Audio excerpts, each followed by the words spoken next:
Exhibitions का, नई नई सजावटी चीजों का बहुत शौक था। एक ऐसे ही एग्जीबिशन में आज प्रखर को कई सारी चीजों में से एक बेहद ही खूबसूरत सा लकड़ी के टुकड़ों से सजा कुछ दिखाई दिया। दूर से समझ नहीं आया तो करीब जाकर देखा तो पाया कि कुछ खास नहीं, एक जिगसॉ पजल था। लकड़ी के टुकड़ों को तराश कर बड़ी ही खूबसूरती से बनाया गया था इसे, जिसे देखते ही उस पे प्रखर का दिल आ गया। बाइक्स, गैजेट्स और ऐसी एग्जीबिशंस में से कई सारी खरीदी हुई चीजें प्रखर के पहाड़ी के ऊपर बने घर में सजी हुई थी। घर पहुंचकर प्रखर ने बॉक्स खोला, जिगसॉ पजल के सारे टुकड़े एक एक करके टेबल पे बिखेरे और उनको सजाना शुरू कर दिया। सारे टुकड़े जोड़ते जोड़ते उसके चेहरे पर हैरानी सी आती जा रही थी और कुछ टुकड़ों को जोड़ते ही हैरानी से उसकी आंखें फैल गईं, क्योंकि पजल में बिल्कुल प्रखर की तरह सोफे पे बैठा कोई इंसान बना हुआ था। प्रखर 1 मिनट को रुका और बचे खुचे टुकड़े जोड़ने लगा और फिर से हैरानी ही उसके हाथ आई, क्योंकि पजल में भी सोफे के पीछे एक खिड़की थी और प्रखर के भी ठीक पीछे एक खिड़की थी और पजल वाली उस खिड़की पर एक औरत खड़ी थी। प्रखर तुरंत पीछे मुड़ा और खिड़की देखी। उसके बाद मुस्कुराते हुए एक राहत की सांस ली और उठकर खिड़की बंद करने गया। फर्श लकड़ी का बना हुआ था, जो हर एक कदम के साथ चरमरा रहा था। प्रखर ने खिड़की के पलड़े खींचकर उसे बंद किया और वापस सोफे पे जाने को पलटा ही था जब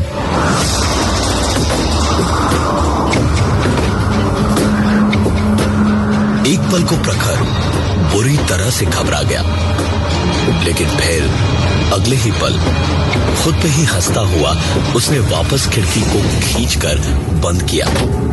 दिन भर की थकान कुछ ज्यादा ही थी आज, तो चरमराती हुई लकड़ी की सीढ़ियों पे चढ़ता हुआ ऊपर अपने कमरे में गया और नहा के लेटा तो लगभग उसे तुरंत ही नींद आ गई। नींद गहरी तो थी, लेकिन गहरी नींद में भी एक आवाज,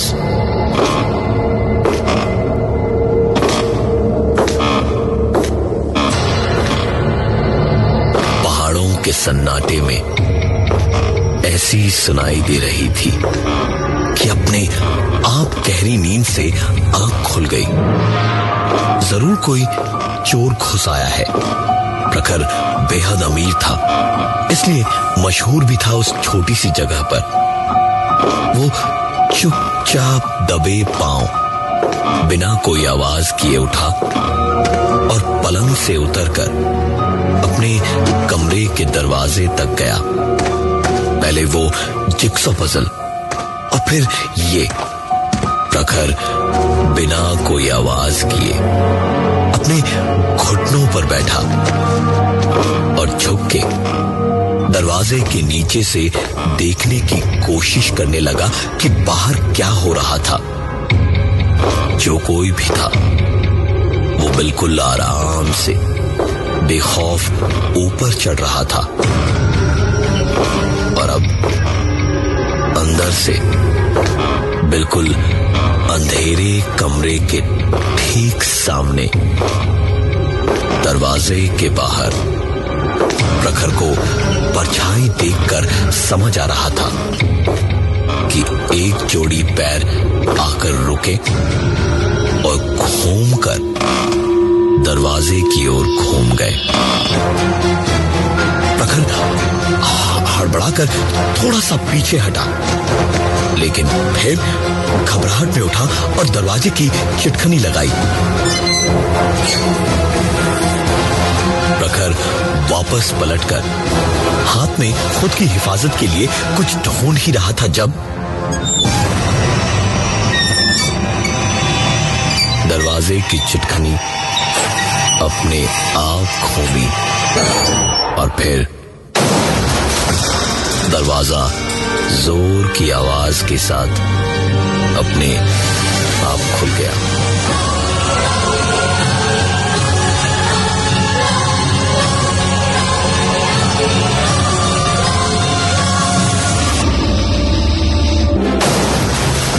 प्रखर इस वक्त इतनी बुरी तरह डरा घबराया था कि वो हिल भी नहीं पा रहा था। पसीने से इस ठंड में भी बदन तरबतर था। प्रखर बस अंधेरे में देखने की कोशिश कर रहा था कि अगर कोई है तो किधर है, लेकिन कुछ समझ नहीं आ रहा था। और फिर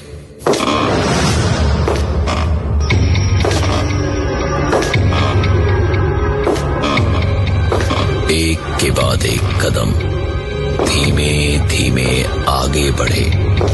प्रखर के पूरे बदन पे जैसे इस वक्त सांप रेंग रहे थे। प्रखर ना ही हिल पा रहा था और ना ही वो पूरी ताकत लगाकर चीख पा रहा था। धड़कन भी ऐसी थी जैसे कुछ ही देर में उसका दिल सीने से फटकर बाहर निकल आता। खून नसों में उबलता हुआ गुजर रहा था और वो कदमों की आवाज उसके ठीक सामने से होती हुई दीवार तक गई और फिर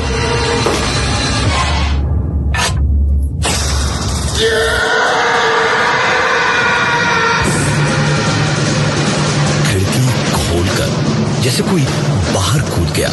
इस आवाज के होते ही प्रखर ऐसे उठा जैसे कबूतर बिल्ली के पंजे से छूटता हो। उछलकर प्रखर स्विच बोर्ड तक गया और कमरे की बत्ती जलाने पर देखा कि कमरा तो खाली ही पड़ा था। बाहर झांका तो वहां भी कोई नहीं दिखा। प्रखर की जैसे जान में जान आ गई थी। उसने राहत की सांस तो ली, लेकिन एक घबराहट अभी भी थी जिसकी वजह से नींद दोबारा नहीं आ रही थी उसे। तकरीबन 2 घंटे प्रखर ऐसे ही बैठा रहा। जब दोबारा और कुछ नहीं हुआ तो प्रखर की थोड़ी हिम्मत लौटी।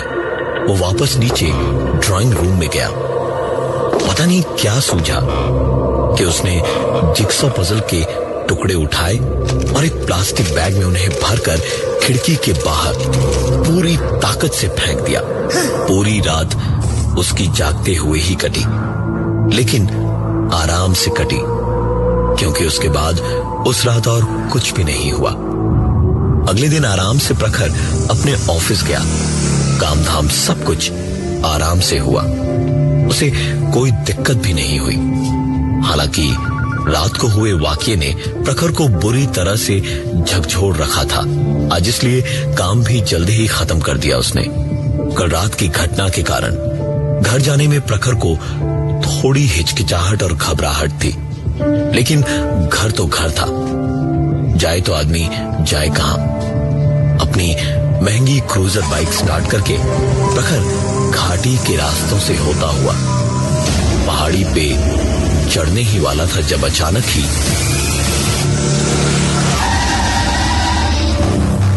एक बूढ़ी औरत पता नहीं कहां से सामने से रास्ता पार करती हुई सामने आ गई। सही वक्त पे बाइक रोक दी थी तो एक हादसा होते होते रह गया।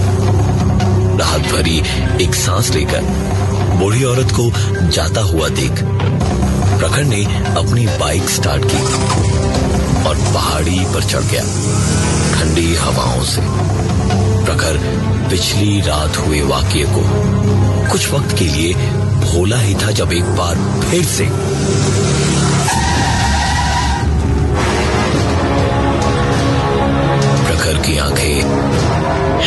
तेजी से फैलती चली गई, क्योंकि उसकी बाइक जितनी देर में पहाड़ पे 3 किलोमीटर नहीं आई थी, उससे पहले ही वही बूढ़ी औरत दोबारा सड़क के किनारे एक पत्थर पर उसके ठीक सामने बैठी थी।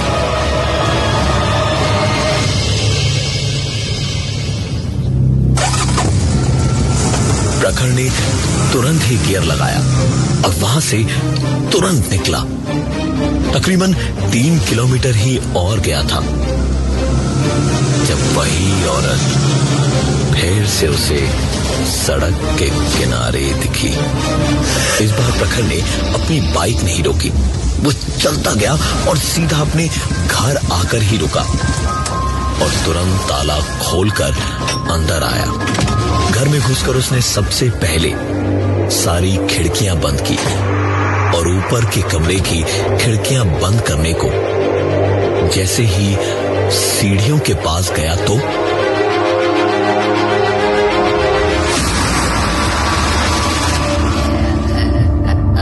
वही बूढ़ी औरत उसके सामने सीढ़ी पर ऊपर बैठी हुई थी।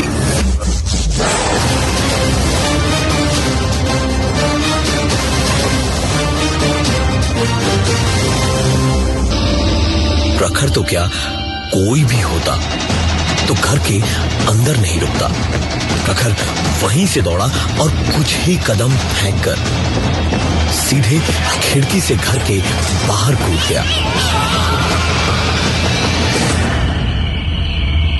कुछ खरोंचें आई थी बदन पे, लेकिन सर जाकर सीधा लकड़ी के कुछ टुकड़ों से टकराया।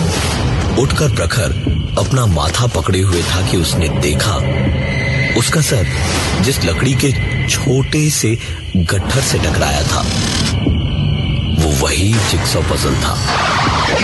प्रखर हैरानी से उसे देख ही रहा था जब उसके कानों में एक आवाज ने कहा,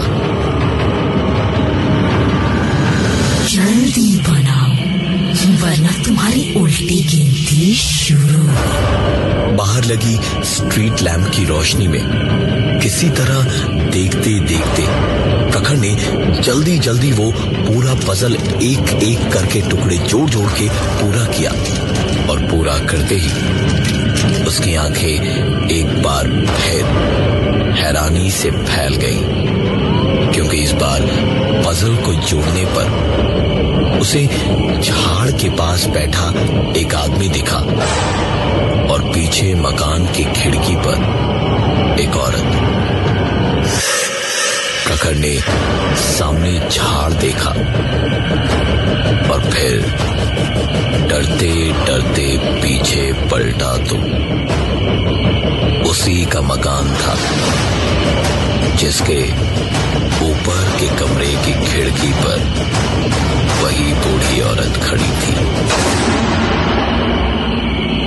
प्रखर को पता नहीं क्या सूझा, वो किसी शरीफ बच्चे की तरह बिना इधर उधर देखे सीधा अपने घर के दरवाजे तक गया और दरवाजे को बड़े अदब के साथ खोलकर खड़ा हो गया। कदमों की आहट ऊपर वाले कमरे से नीचे की ओर आनी शुरू हुई। एक के बाद एक सीढ़ियों से होती हुई कदमों की आहट नीचे तक आई और फर्श की चरमराती लकड़ियां बता रही थी कि जिसके भी कदम थे वो घर के बाहर जाके ही रुके। प्रखर जैसे अचानक किसी गहरी बेहोशी से जागा। वो घबराकर घर के अंदर चला गया और उसके घर का दरवाजा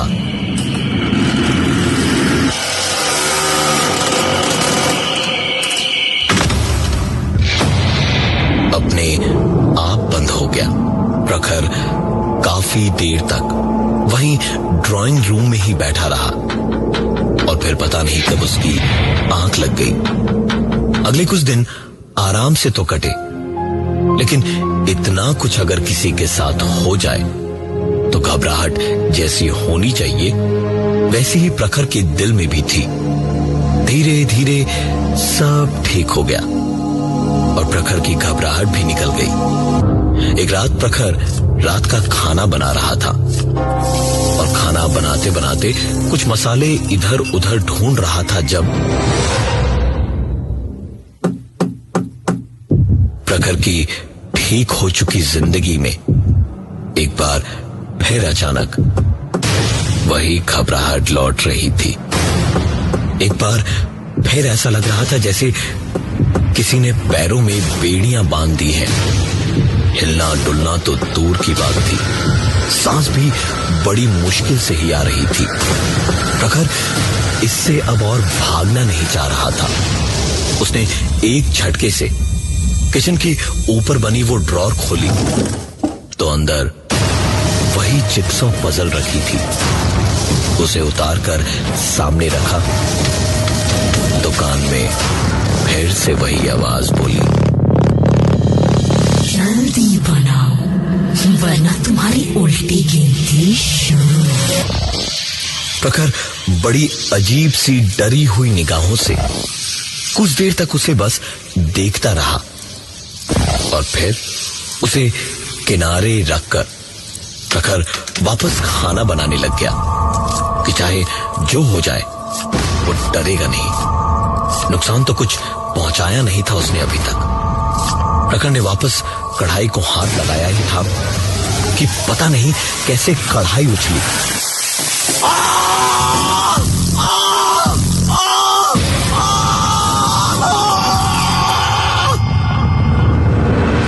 और गर्मा गर्म खौलता हुआ तेल प्रखर के हाथों को चला गया।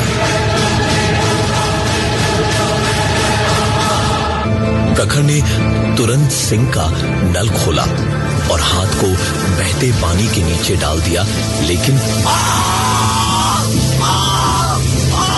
ऐसा कैसे हो सकता था?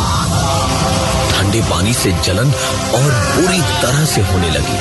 प्रखर ने तुरंत ही पजल उठाया और उसे बनाने लगा। जैसे ही पजल बनी तो उसने पजल की तस्वीर में देखा दीवार के एक आईने में एक औरत दिखाई दे रही थी। तुरंत पीछे पलट के प्रखर ने देखा कि उसकी दीवार पर लगे शीशे में वही बूढ़ी औरत दिख रही थी और वो ऐसे शीशे के अंदर से शीशे को बार बार मार रही थी जैसे वो शीशे में चली तो गई थी लेकिन बाहर नहीं आ पा रही थी। प्रखर ने इधर उधर देखा और जब कुछ नहीं सूझा तो उसने पास पड़ा हुआ डंडा उठाया और प्रखर के शीशे को तोड़ते ही वैसी ही कदमों की आवाज एक बार फिर घर से बाहर चली गई और दरवाजा अपने आप बंद हो गया। प्रखर के हाथ का गर्म तेल से हुआ जख्म अचानक अपने आप ठीक हो गया। दाग सा बन गया था लेकिन कोई जलन या दर्द नहीं था। जिंदगी फिर से अपने ढर्रे पर आ चुकी थी। सब कुछ ठीक था। एक बार फिर से जैसे ही घबराहट और डर प्रखर के दिल से निकल चुका था तो एक रात जब प्रखर बेफिक्र होकर सो रहा था तब प्रखर को नींद में सुनाई तो दिया पर वो बस एक करवट लेकर पलट गया। खटखटाना भी एक पल को रुका लेकिन जब प्रखर हिला डोला नहीं तो दोबारा।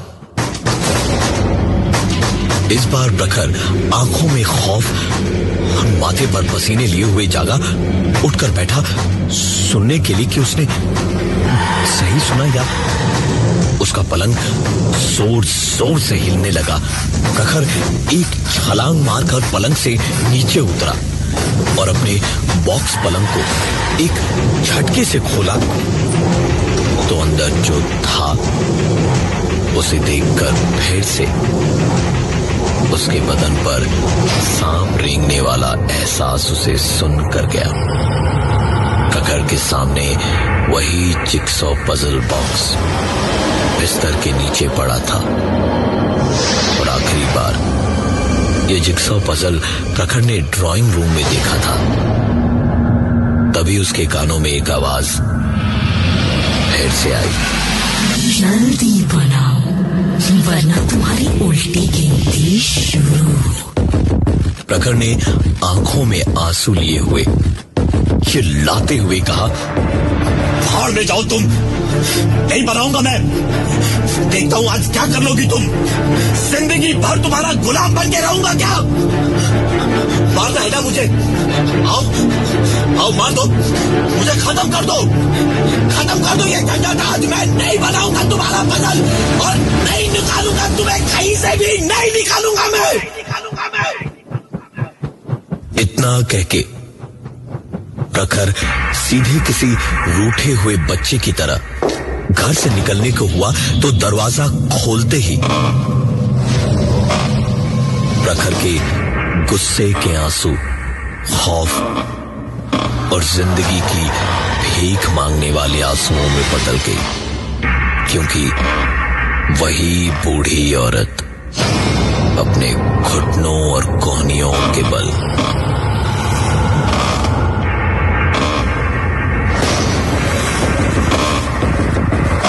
किसी जानवर की तरह रेंगती हुई सीढ़ियों से ऊपर कमरे की तरफ आ रही थी।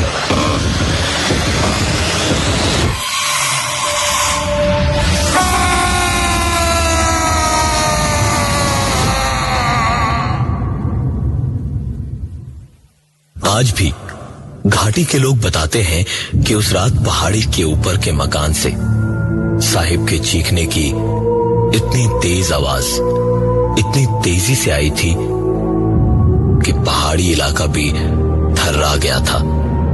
और उसके बाद से ही पूरी घाटी में कभी भी कहीं भी किसी के भी घर कोई मौत होती है या कोई भी अनहोनी होती है तो एक रात पहले घर के आसपास कहीं न कहीं एक पागल फटे कपड़ों, उलझे बालों और बढ़ी हुई दाढ़ी में सड़क पे कुछ लकड़ी के टुकड़े जोड़ता हुआ कुछ बनाने की कोशिश करता हुआ दिखता है।